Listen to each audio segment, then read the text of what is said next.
I'm Dylan. I'm Jesse. And we are Boyfabbroz. I'm Dylan. We're Boyfabbroz. I wanted to introduce you guys to my first vehicle. It's a 1978 Ford F-100. My mother gave it to me when I turned 18. And I just beat the crap out of it. I redline the engine every single day, just burning the tires off. It's a stick shift truck, so I mean, I was young and I was having fun. It had rear wheel drive and I was spinning tires. It was cool. But recently, me and my brother have spent a lot of time and money on this truck, and we have got a brand new motor in it. We're doing a cylinder head swap right now from a 95. I'll show you the engine here in just a minute, but the body's all beat up. It's just an old work truck, and that's probably what I love most about it, is that it's beat up. I don't have to worry about breaking it because it's already broken. You know, I mean, the powertrain is great, nothing's broken there, but the body itself, it's in rough shape. The bed's all rusted. If you lift up that plastic bed liner, it's just rusted straight through. I gotta fix it. Something that's on the list. It's just gonna be a big job and a lot of time. I don't have the room right now to take the bed off and put it anywhere else, or I would. I need to get the space to do something like that. But other than that, you can see the body's, it's all dented to crap and not anything special. But it's special to me because it was fun. I had a lot of sentimental memories in this truck. This is a good truck. It's still with me. It's still running. Well, it doesn't run now, but it will be. Yeah, let me pop the hood for you.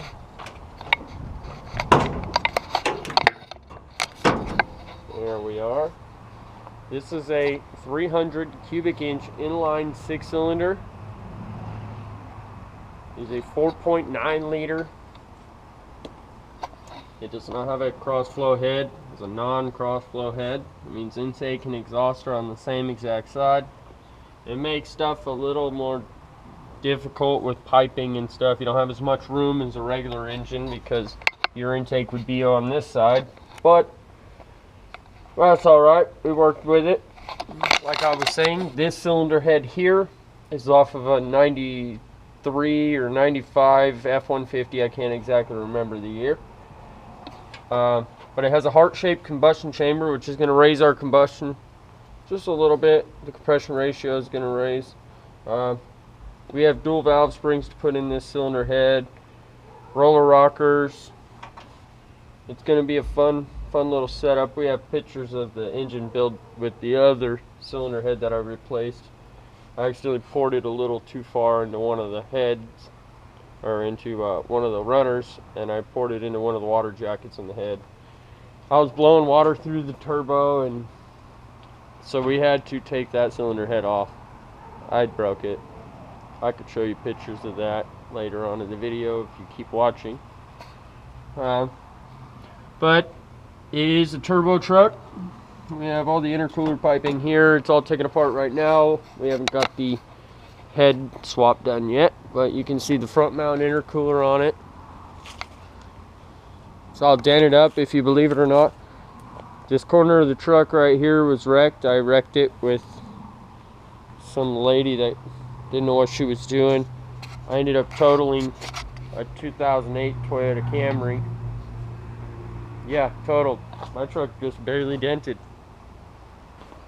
Shows you how plastic is no good on cars. But if you want to take a look on the interior, it's all beat up as well. I pulled the panels off because they were all broken. I ended up dynamiting this, and I took it off because I need to replace this window regulator. It's wore out. Sometimes when it's cold, it gets sticky and it doesn't want to roll up. And I have a brand new window regulator. I do not have the rivet gun for it. It takes a huge rivet, so I needed a new rivet gun before I could do that, or just put through bolts. Haven't fully decided yet. That's why it's not done yet. I do have the window regulator. But if you check on the inside, we wired in a new tack, a boost gauge and everything. This tack, it's a cheap one from AutoZone and it doesn't really work that well. But I replaced this brand new windshield 2 years ago. I need to replace that back window. When I was like 20, I shot it out the back window on accident. I was shooting the side of the truck because I thought it was cool. Yeah, don't shoot your own vehicle. It's not very cool, especially when you hit a window. You pay for it. But on the back here, got a set of Mickey Thompsons. Yep, those are at 275, 60, 15. This is a steel drum here in the back. I do have the rear disc brake conversion kit for it in the garage. I also have a 4-link in the garage for it to replace these factory leaf springs so that we'll hook harder with the turbocharger. We recently pulled the transmission out. I put a 3rd stage competition clutch in it. I have a 1-piece driveline. Last year, me and Jesse, if you can see this fuel line here, I'm not sure, me and Jesse did a full conversion. We dropped the fuel tank, put a new unit in there with a new line, and we put an inline pump. There's an inline pump here up inside the frame rail there. And it's all Earl's lines, all Earl's fuel fittings, because we went with a Holley Super Sniper fuel injection setup. It comes with a 3.5-inch touchscreen. It's a full throttle body fuel injection setup that's capable with boost. Holley told me that it was only capable of 21.5 pounds. Me and Jesse put almost 28 pounds to the motor or something. I know that the Holley system will read more than what they told me it will. So we're going to try and push the limits a little. I personally want to see 1,000 horsepower in this truck with the 6-cylinder. If I could do 1,000 horsepower with the 6-cylinder, I know if I swap to V8, I'm going 1,500 horse plus. This truck I want to do 10 seconds and a quarter. If I can pull in the 9s, I'll be happy. But my goal is to get kicked out first pass. That's the plan. So I've never been to the drag strip before. First time I'll go, I want kicked out. That's what I want, 10 seconds. So that's gonna be fun. We're building up to that point. We got a turbocharger, and I don't want a turbo that's too big, so me and my brother are probably gonna go with an AR-50 or something real small, because I want full boost at $3,000. So this motor doesn't rev a lot. It doesn't have high RPM. Even though I have a dual valve spring in it with roller rockers, it's still not going to rev that high. It wasn't meant for that. This is a torque motor, so it's not going to make a lot of high horsepower, but it's going to make insane amount of torque. So it's backed with a 4-speed stick tranny. Like I said, I had got a 3rd stage competition clutch in there. I have a 9-inch rear end. I got the Mickey Thompsons. I have a spool to throw inside the 9-inch rear end, because right now it's just a 1-tire fire. So once we get the spool set up in there, it'd be pretty fun. So I'm thinking 10 seconds. If I can do 10 seconds in this truck and get kicked out on my first pass, I'll be super happy. We have a couple drag strips within 100 miles of here, and I'm thinking if I get kicked out, we'd roll on to the next one, have Jesse get kicked out real quick, and then we'll roll on to the next one, and then we'll be forced to put a cage in it. So until that point, we're going to keep building, making it faster, and it's going to be fun. We might end up taking it up to Pat's Acres. I'm not too sure. It's here in Oregon. I'm not too sure if you guys know.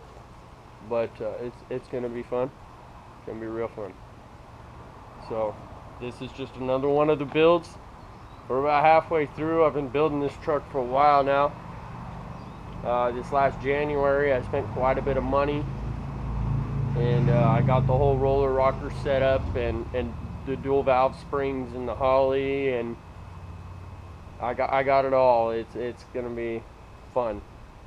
We felt what it could do on the old motor. The old motor had about 300,000 miles on it.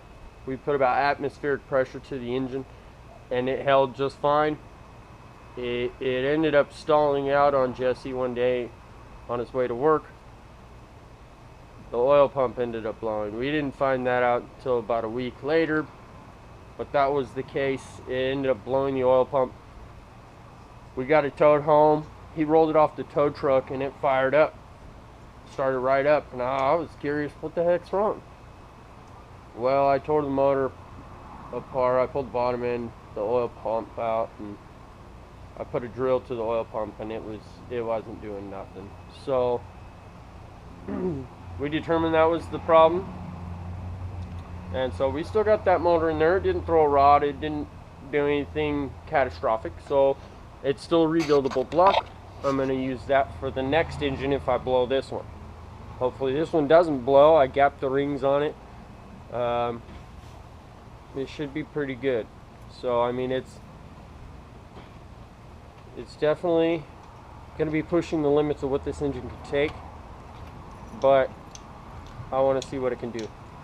I want to see how much power I can make. So once it gets built, we're going to take it to a local dyno. I'm going to put it on a chassis dyno, and we're going to get this thing hopefully around 500 with this motor. If I can push the limits, put a NOS kit on it, maybe a methanol injection kit, then we can get my 1,000 that I really want.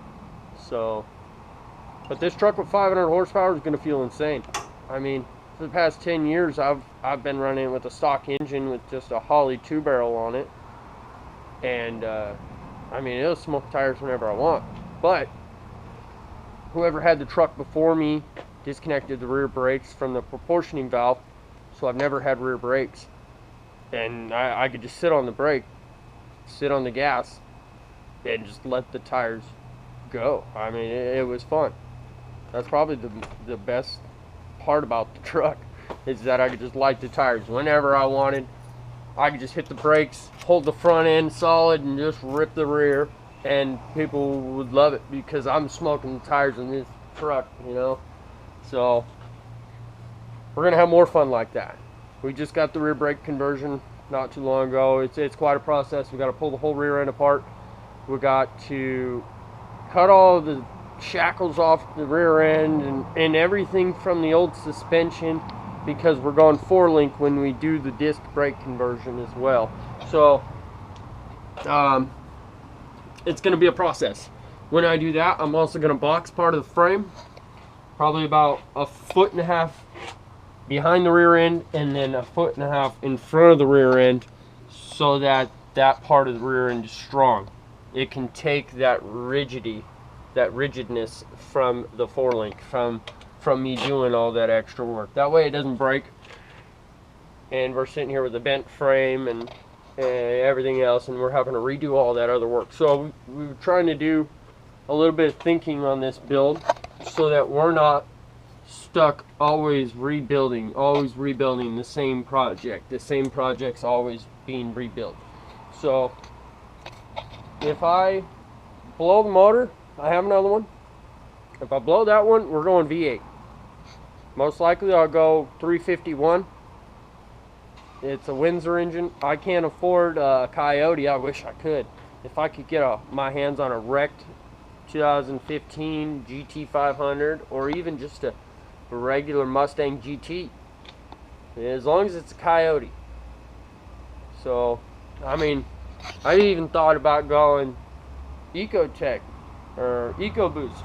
That's what it is, Ford EcoBoost. I mean, that wouldn't be a bad engine. It's smaller displacement than this one, but it makes a lot more horsepower because it's got a lot newer technology, and so I thought about it. You can get a wrecked F-150 EcoBoost for cheap, within 10 grand. So I thought about it. Maybe one day. But for now, 6-cylinder. Inline 6. If you don't know what it is, Ford 300 inline 6-cylinder. It's a 4.9 liter. Makes 260 some foot-pounds of torque, but it only makes like 100 horsepower. With the 4-speed, it gets it. I can spin the tires whenever I want. I get almost 40 out of first. Second gear with the turbo kit on it, you'll reach almost 75 in second. So, I mean, it's not a bad setup. I've never reached the top of third gear. Never. And it has a 4-speed with a 3-speed with a 4th gear overdrive. So I don't know what the truck will do wide open. I've never reached top of third. I don't know. So, but there's my truck. I just thought I'd introduce you guys. Thank you for watching. Like and subscribe, and we'll see you another day.